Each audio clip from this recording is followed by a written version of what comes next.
Welcome to the Living a Nordic Life podcast, where we explore a simpler, cosier and more intentional life the Nordic way.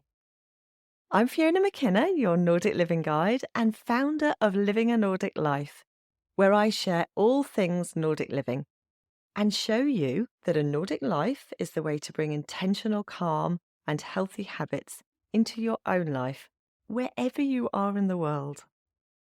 Are you looking for ways to bring simplicity, coziness and calm into your life? Well, let me show you how. Visit the Living a Nordic Life website to explore how I can help you on your journey to simple, healthy and happy calm, the Nordic way. You can subscribe to the podcast right here. And if you want regular inspirational emails sent with love from Norway and straight to your inbox, don't forget to subscribe to the Living a Nordic Life newsletters. And so now let's dive into our episode. Let's talk about health. I want to talk to you in this episode about women's health and the Nordic holistic approach to health. I touch on this quite a lot in other episodes, and I've told you about my own journey with my chronic illnesses, which don't stop me. I have to say, I keep going. They're invisible illnesses, so you wouldn't necessarily know that there's anything wrong with me.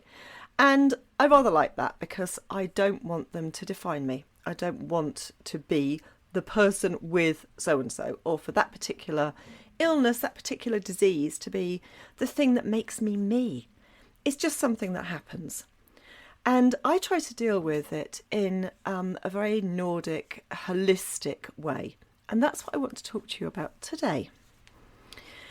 For a long time, Nordic culture has been associated with a really strong emphasis on well-being, natural well-being, balance, and a deep, lifelong connection with nature.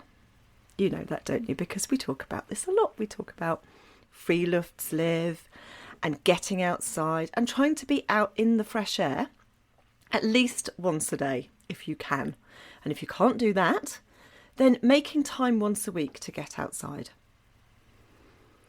Women in Nordic countries, such as Denmark, Finland, Iceland, Norway, Sweden, enjoy some of the best healthcare.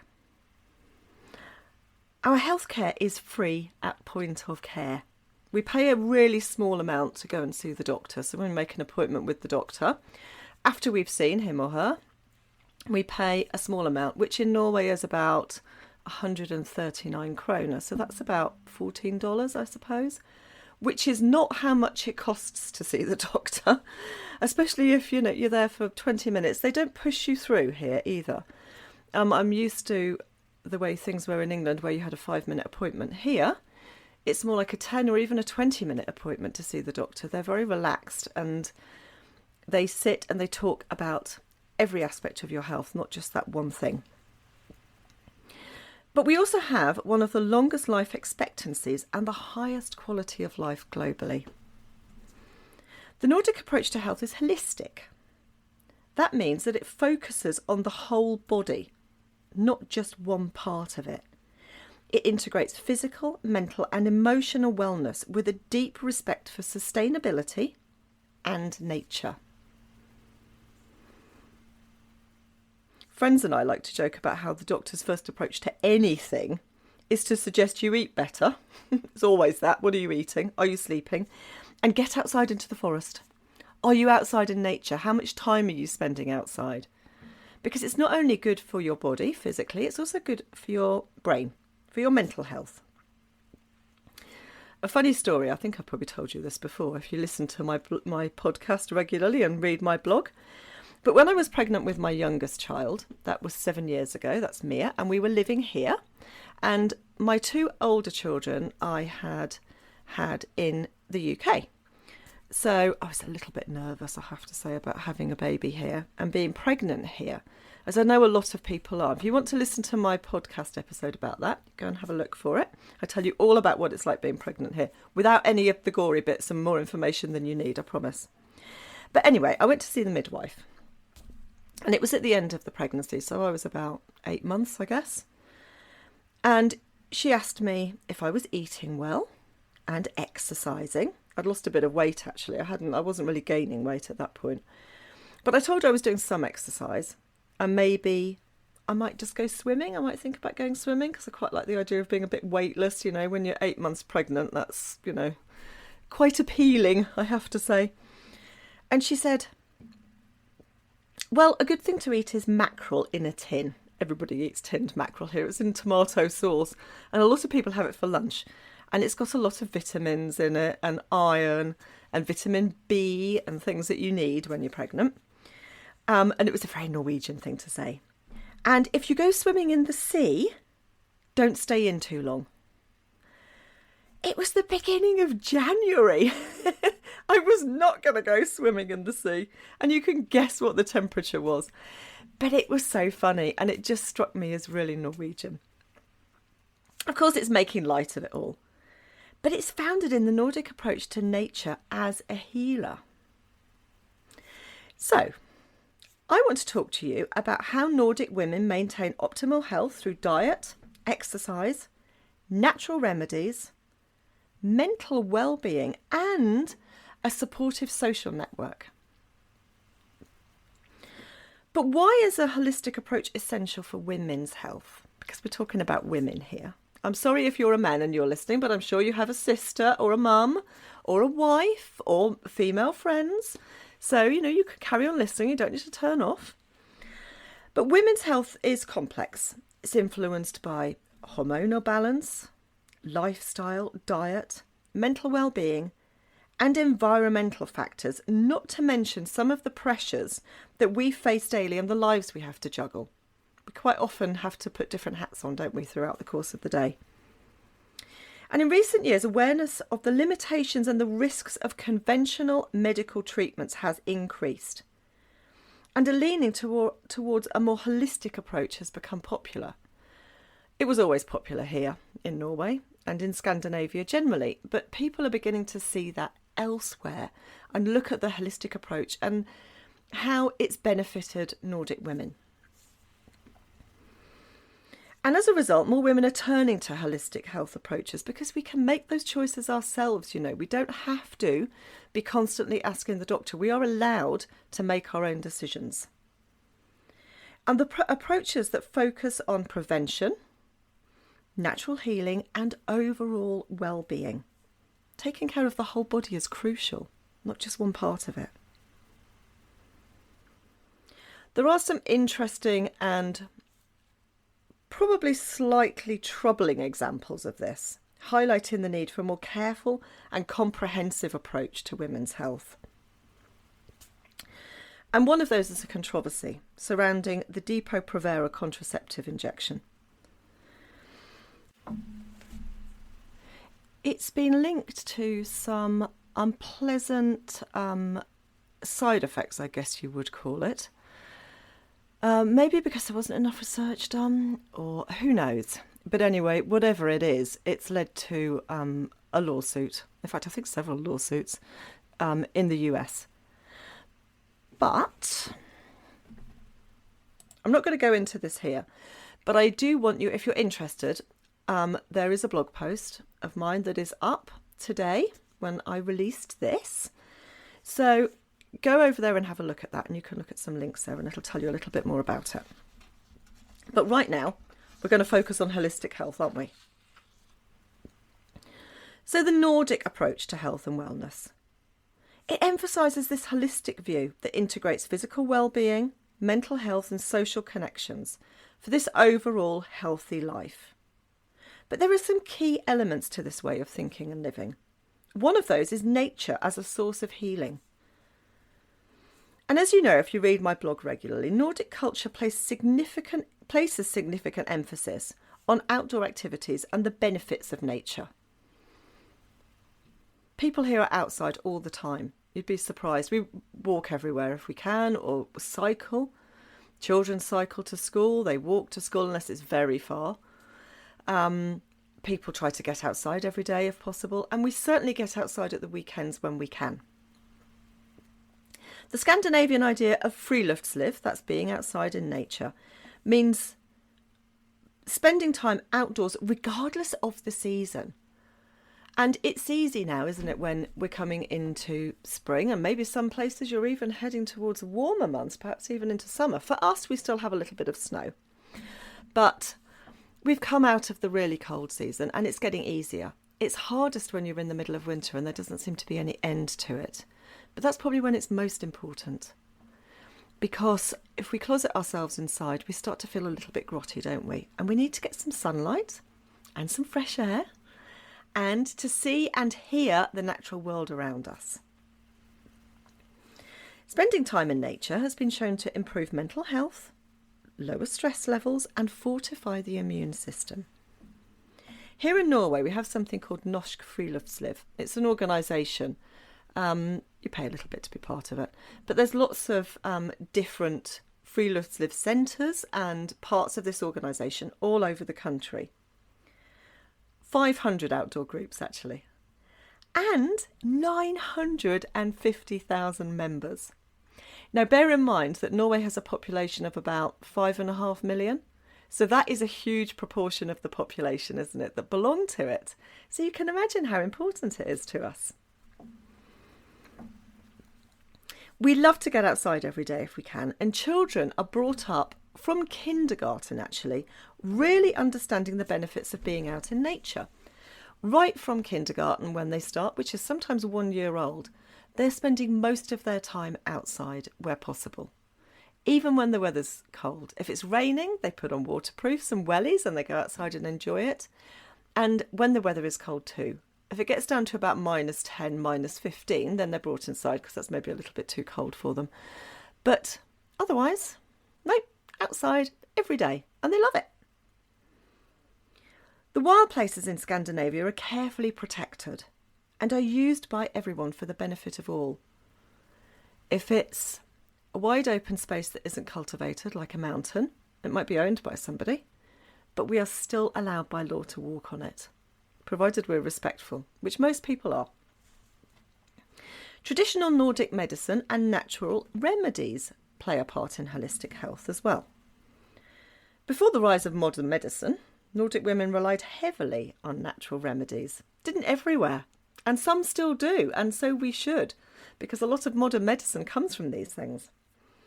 But also folk practices to maintain their health. And these traditional approaches continue to influence contemporary holistic health methods today. A key component of Nordic herbal remedies is the use of chamomile and valerian. Both are known for their calming effects and their ability to improve sleep quality. That's important, isn't it? In fact, valerian is brilliant. I've used valerian in the past. It's fantastic. And you wake up the next day feeling amazing as well. But of course, you need to check with your doctor if you have any health problems and, don't just go taking these things. But additionally here, birch and nettle tea are celebrated for their detoxifying properties. Nettle is actually a really popular ingredient here. Lots and lots of people use it in the spring, in their cooking, because of course it's one of the first things that comes up. And it comes up in abundance, doesn't it? It's everywhere. And it doesn't matter really if you pull it up by the roots because there's so much of it. I'm not going to say it's rare or endangered because I don't think it is anywhere in the world. But we use it a lot. We use it in cooking. I make nettle soup. And if you want a really nice nettle soup recipe that doesn't taste like soil, because a lot of them do, go and have a look on my blog. I've got a lovely one. It's creamy and delicious, and I promise you that you will love it. Or we dry it for tea, nettles, and we use them later in the year because, of course, if they're dried, they'll keep for a long time, a couple of years if you dry them properly. It's a really lovely spring green, and it's well worth trying if you haven't already. Just remember to pick it with gloves. Don't try and pick it with your bare hands. Otherwise it won't be a fun experience at all. That'll be the last time probably. Saunas, especially in Finland, play a vital role in Nordic culture. We tend to think of saunas as something typically Finnish, don't we? But public saunas are incredibly popular in Norway as well. In fact, we have them all along the fjords. Here in southern Norway. You have to pay to get into them. You can't just open the door and get in or people would be in and out all the time. And they're next to the sea. So what you do is you pay a little bit, you go and use the sauna, and then they've got 2 doors usually. Open the door next to the sea and you jump into the sea, which is cold, especially in the winter because they're open all the time. And then you can go back into the sauna. And it's really refreshing. And it's lovely to be able to do that because you can use it any time you want, 24 hours a day if you like. Regular sauna use is believed to enhance circulation and aid in detoxification. But it also alleviates stress and promotes relaxation. Maybe that's because you stop. Perhaps it's not just the sauna itself. Perhaps it is because you have to stop doing things. You can't look at your phone in a sauna, can you? You're not going to watch TV. You can't necessarily read the paper. You're just going to sit there for 10 or 15 minutes. This practice is not only about physical well-being, but it also contributes to overall cardiovascular and hormonal health. Who'd have known? Another traditional practice is cold water immersion. That's what I've just said. It goes very nicely with the sauna, doesn't it? Such as winter swimming, which is incredibly popular with Nordic women. You have to come here in the winter and see people winter swimming in the sea. It's mad. It's thought to boost the immune system, and there's been an awful lot of talk recently about how it's making people live longer, and it improves your mental health and even improves your intelligence, your IQ. I'm sure I read that somewhere on BBC a few days ago. But it enhances mood and mental resilience. In my part of Norway, by the coast, we regularly see people out in the sea in the winter, breaking through the ice. Yeah, when it's that cold, even the sea will freeze. Breaking through the ice to take a quick dip, because you don't stay in very long, maybe 5 minutes. But I have a confession to make. I have not tried it yet. I don't think I will, actually. I think that's perhaps a little bit too Nordic for me. I am English after all. We're not used to that cold sea. A Finnish study investigated the effects of regular winter swimming, performed 4 times a week over 4 months. And the results showed notable improvements in participants' mood and memory, as well as reductions in tension and fatigue. That's good to know, isn't it? Because, hands up, how many of you are regularly fatigued and tired? I'm sure I'm probably not the only one. But those suffering from conditions like rheumatism, asthma, and fibromyalgia reported notable pain relief. I love that. Because you don't want to be popping things and you're constantly taking ibuprofen and anti-inflammatories and things like that, do you, to try to take the pain away if you're suffering from these things. It's wonderful to hear about something else that can benefit us. Social support and community is something that's very important here in the Nordics. Community support plays a crucial role in women's health. That's the case everywhere. It's not just here. It includes various social services that assist mothers here, provide healthcare, and offer mental health resources. These strong social networks foster a sense of belonging, being part of something, and ensure that women have access to the support they need through various life stages. A foundational aspect of this community support is the commitment to gender equality. That's so important here. It's deeply ingrained in Nordic culture, not just in Norway, but in the Nordics generally. And equality, not just gender equality, but equality as a whole is really important. By promoting shared responsibilities in both family and work life, these countries help alleviate stress and enhance overall well-being. As an example of this, you will frequently see dads out pushing pushchairs with tiny babies in. And that's because they get paternity leave as well. This is an example of the equality here. And it might be that the mum has gone back to work, or perhaps they are at home as well. But there's this equality with bringing up children. So it's not just mums that take kids to school, it's also dads that take kids to school frequently and attend things. It's pretty much 50-50. According to Women's Agenda, The Global Gender Gap Report by the World Economic Forum recognises Europe's leadership in closing gender gaps. It's good, isn't it? It reports that 75% of the gap was closed by 2024. Nordic countries consistently rank highly in gender equality and social support. Maybe that shows in our leadership as well, because how many Nordic countries have female presidents and prime ministers? A lot of them. And have had. We haven't in Norway at the moment, but we have very recently.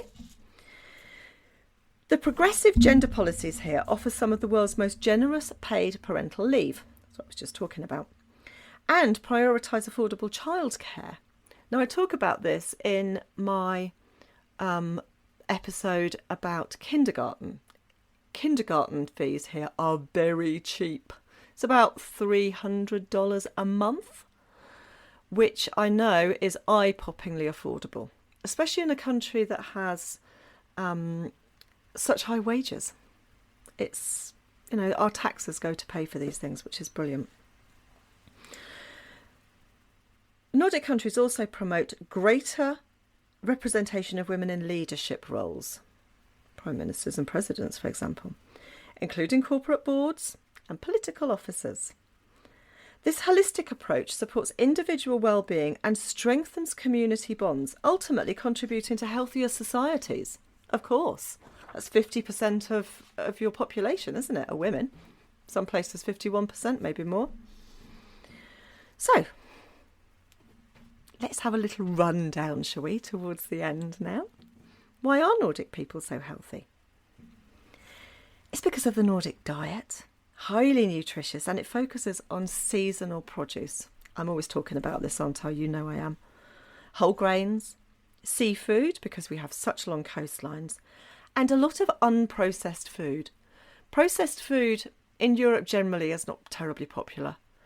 There are things that are processed. Anything where you put ingredients together, even if you make a cake at home, that's a processed food. But highly processed and ultra processed foods are really not very popular. Local staples such as fish, berries and lean meat provide essential vitamins and omega-3 fatty acids. Combined with a healthy lifestyle and robust social networks, this diet promotes general well-being. It's also the Scandinavian mindset. It emphasises respect for nature, social equality and collective well-being. People prioritise work-life balance, trust in society and happiness in simple moments. You know what I'm talking about here. I'm talking about hygge, aren't I? Those simple moments of happiness that make a day. It doesn't have to be some enormous thing. It doesn't have to be 3 weeks on the Mexican coast somewhere, I don't know, or the Bahamas. It can be that moment when you have your first cup of coffee in your favourite cup, or using a lovely smelling soap, or seeing a beautiful view on the way to work and listening to your favourite song on the radio. This philosophy promotes adaptability, inclusivity and sustainability. It encourages individuals to contribute to a better world while maintaining a strong sense of community. Because that makes us feel happier, doesn't it, if we feel like we're part of something important, something bigger than us. But Nordic women still get stressed. So, how do Nordic women manage stress? Well, they benefit from a strong work-life balance to start with, and work-life balance policies within companies. It's important. And this includes flexible working hours, paid parental leave, which also applies to dads, and mandatory vacations. They know that physical activity such as biking or hiking and spending time in nature is a boost for mental well-being. Workplace environments also foster collaboration over competition.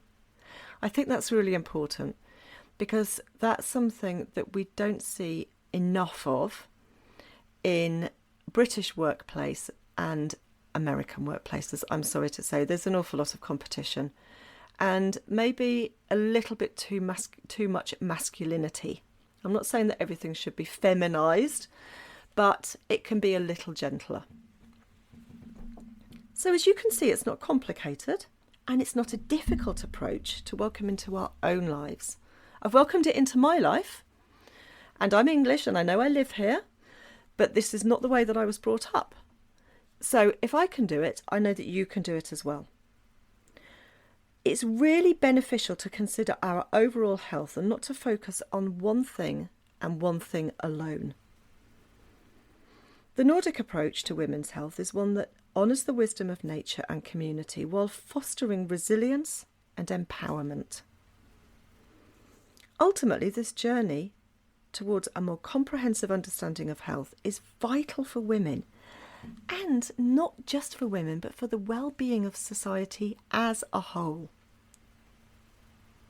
So I hope I've given you something to think about, and I will see you in the next episode. If you've enjoyed this episode, please subscribe to the Living a Nordic Life newsletters so you can get an email when I release a new episode. It's a quick and easy way to keep up with all things Nordic living.